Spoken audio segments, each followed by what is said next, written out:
Poma Gazki est une entreprise qui, depuis les années 60, a eu une grosse activité à l'export. C'est dans les gènes de l'entreprise. Aux États-Unis, on appelle une remontée mécanique un POMA, un POMA lift, comme on parlerait d'un Kleenex ou d'un frigidaire, n'est-ce pas? Donc on a effectivement, dans plus de 73 pays, réalisé plus de 7000 installations. Aujourd'hui, le développement, c'est le rayonnement, c'est les différentes cultures, c'est tout ce qu'on a capitalisé, je dirais. Sur Vorep, on est 300 personnes environ. Le groupe POMA représente 880 personnes, réparties un peu partout dans le monde. Avec des localisations, on a essayé de se rapprocher sur la réalisation des choses au plus près.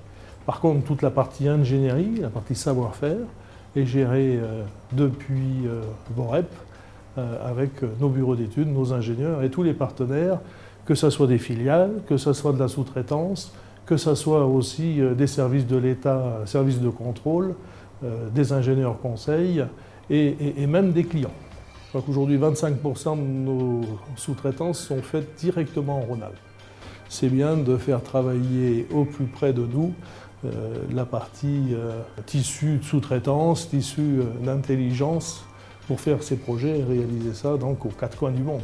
Actuellement, on travaille sur Rio, par exemple, c'est aussi un très gros projet, le transport urbain. On travaille sur Le Caire, en Égypte. On vient de réaliser New York. Non seulement notre ambition, cette marque POMA, c'est aussi la fierté d'être français, parce que nous avons un savoir-faire au niveau français qui est très important.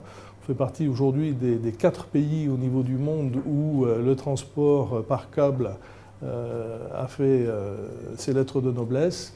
Et POMA et la France en particulier, nous devons de rayonner, de continuer à rayonner et même de créer de nouveaux marchés au travers du tourisme dans un premier temps et de l'urbain comme nous l'avons déjà fait.